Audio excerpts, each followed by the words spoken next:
गुणों से अधिक है उनकी वैयावृत्ति करो। क्यों? क्योंकि उनकी सेवा से आपके भीतर भी गुण आएंगे। हमने जब जब सेवा की है तब तब मेवा मिला है, पर मेवा उसी से मिलेगा जिसके पास है। तो जो हमारे से ज्यादा गुणों में अधिक हैं, अर्थात गुणों का मेवा उनके पास है, हम सेवा करेंगे तो वे हमें गुण रूपी मेवा प्रदान करेंगे। हम भगवान की भक्ति करते हैं तो एक ही बात तो कहते हैं, जिन गुण संपत्ति हो मध्यम। हे भगवान, जिनके गुणों की संपत्ति मुझे प्राप्त होवे, हमें और कुछ नहीं चाहिए। तो जो गुणाधिक हैं उनकी सेवा करने से हमें उनके गुण प्राप्त होते हैं, वह प्रसाद रूप में देगा। देखो, जिसके पास जो होता है वही देता है। अब नहीं है तो कहां से लाके देगा? मेरे पास जो होगा मैं वो दूंगा। अब आप कहो कि महाराज श्री मुझे ये चीज चाहिए, तो मैं कहां से लाऊं? महाराज श्री एक मकान दिला दो, है? मैं खुद छोड़ के बैठा हूं। महाराज श्री बेरोजगार हूं, एक दुकान दिला दो। यही करना होता तो मैं भी घर में होता।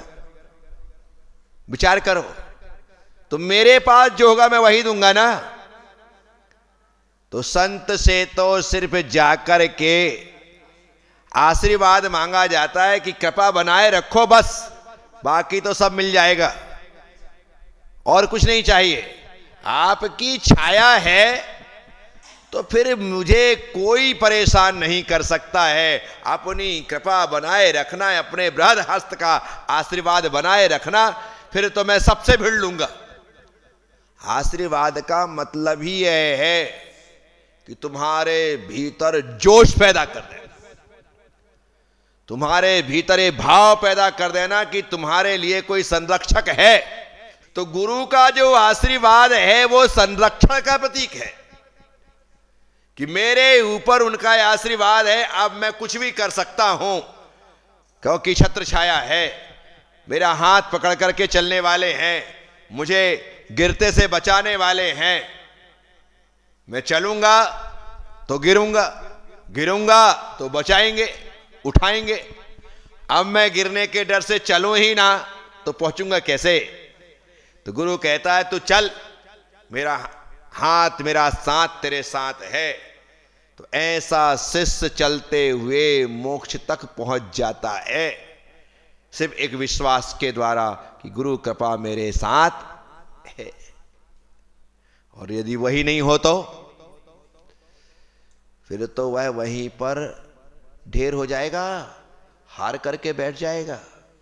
जब तक इस संसार में हम चल रहे हैं, यहां पर सर्वत्र भय ही भय विद्यमान है। ऐसे संसार में रहते हुए गुरु का संबल और सहारा होना बहुत जरूरी हो जाता है। उनका साथ है तो हम ऐसे बियाबान जंगल में भी चलने की हिम्मत रखते हैं। तो जो गुणाधिक गुण से अधिक है, गुण में अधिक है, उनकी वैयावृत्ति कर। उपाध्याय जो पढ़ाने वाले हैं, श्रुत गुरु है, उनकी वैयावृत्ति करो। आप सेवा करोगे तो वे आपको और अच्छे से पढ़ाएंगे। क्यों?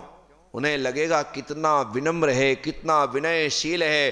पढ़ाई के तो समय पढ़ाई करता ही है, लेकिन पढ़ाई के समय से समय निकाल करके सेवा भी करता है। ऐसे शिष्य को तो और अच्छा ज्ञान देना चाहिए। जो मेरा व्यक्तिगत ज्ञान है, जो इसे लगता है कि इसे देने से वह ज्ञान और बढ़ेगा, तो उसे दे देना चाहिए। तो ऐसा सोच करके और भी पढ़ाता है। तो उपाध्याय सतगुरु को पढ़ कि वैयावृत्ति। फिर कहते तपस्वी, जो बहुत तपस्वी है, 1 उपवास, 2 उपवास, 5 उपवास, 8 उपवास, 16 उपवास, 32 उपवास, 64 उपवास, उपवास पे उपवास, 1 उपवास 1 आहार, 1 उपवास 1 आहार, नीरस आहार आदि सब कुछ करता है, तपस्वी है। कहते हैं ऐसे तपस्वियों की सेवा करो, उनकी सेवा करने से हमारे भीतर शक्ति आएगी, और शक्ति आएगी तो क्या होगा, हम भी उपवास कर सकेंगे, हमारे द्वारा भी उपवास। फिर कहते शिष्य अर्थात जो शास्त्र के शिक्षण में तत्पर है, क्या, जो शास्त्र को सीखने में लगा हुआ है, लगातार वह सीखना चाह रहा है, तो ऐसे व्यक्ति को और आगे बढ़ाने के लिए, उसके उपयोग को स्थिर करने के लिए उसकी भी सेवा करनी चाहिए। फिर कहते हैं दुर्बल दुश्शील अर्थात दुष्ट परिणाम वाला। क्या है दुर्बल? उसे ही कहा है जिसका मनोबल कमजोर हो गया है।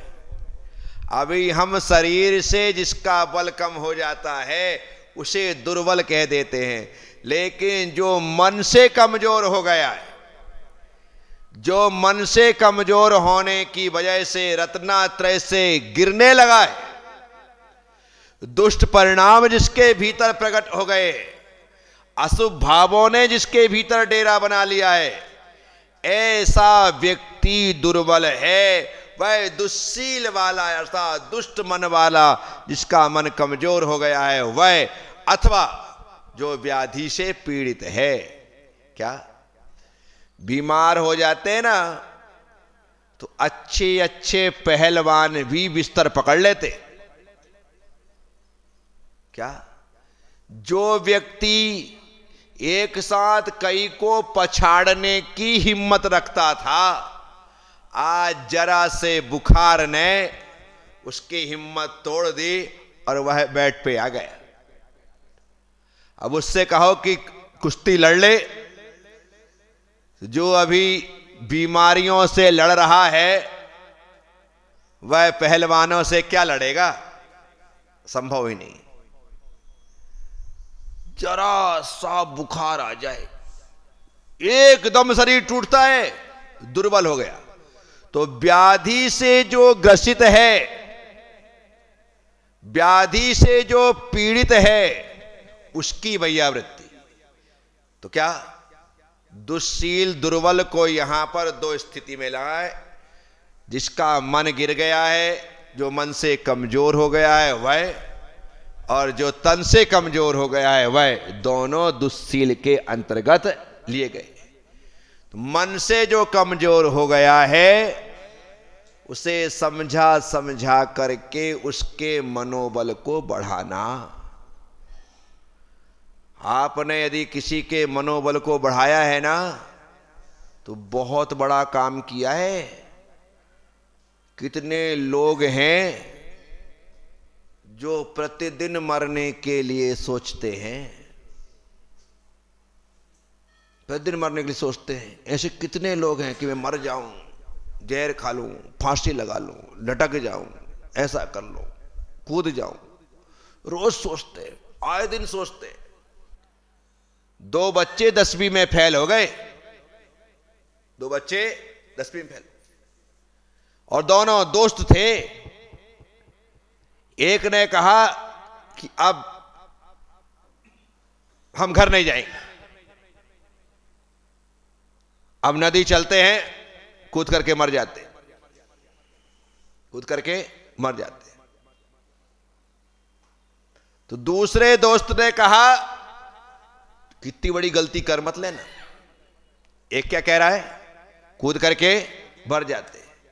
दूसरा क्या कह रहा है, इतनी बड़ी गलती कर मत लेना। बोले बड़ी मुश्किल से तो 10वीं तक आए, बड़ी मुश्किल से तो 10वीं तक आएंगे, और यदि मर गए तो फिर पैदा होंगे और फिर पहले से पढ़ना पड़ेगा, फिर से पहले। बोले पागल, ऐसी गलती मत करना। ये लग रहा है मजाक, ये लग रहा है जोक, लेकिन मोटिवेट करने के लिए ऐसे भी हास्य से भरे हुए प्रसंग भी काम लगते। सामने वाले को लगता है हाँ यार सही में बड़े मुश्किल से, तो पर यहां तक धक्का लग लग करके टेका लगा लगा कर यहां तक आए और मर गए तो फिर से पहली चालू हो जाएगी। नहीं, जिन लोगों के मन गिर रहे हैं, कमजोर हो रहे हैं, उन लोगों को हमारी समझाइश की आवश्यकता है।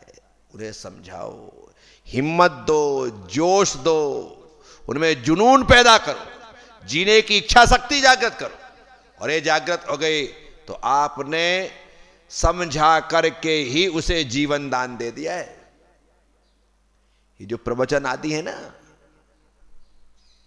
ये सिर्फ ज्ञान दान नहीं है, इनसे लोगों को जीवन दान भी मिलता है। कितने लोग कहते हैं कि मेरे तो ऐसे परिणाम हो गए थे, ऐसे परिणाम हो गए थे, ऐसे परिणाम हो गए थे कि बस मैं तो मरना ही वाला था, लेकिन ना जाने क्या हुआ, मैं गुरुदेव के पास वहां पर पहुंचा और पहुंच करके पीछे प्रवचन सुनने लगा। ऐसी बात उन्होंने कह दी, मुझे लगा कि भाई तू गलत सोच रहा था, आज के बाद ऐसा सोच जीवन में लाना नहीं। और मैंने कान पकड़ लिए और अपने आप को संभाल लिया, मैं तो बच गया, अन्यथा तो मैं तो मरने ही जा रहा था। एक दो नहीं, ऐसे सैकड़ों हजारों उदाहरण मिल जाएंगे। शब्दों का बहुत गहरा प्रभाव पड़ता है। ये शब्द हमें गाली बन करके जब हमारे कानों में पड़ते तो उत्तेजित उद्वेलित कर देते, और गीत बन करके हमारे कानों में पड़ते तो हमें प्रसन्न चित्त कर देते हैं, खुश कर देते। शब्द तो वही है ना,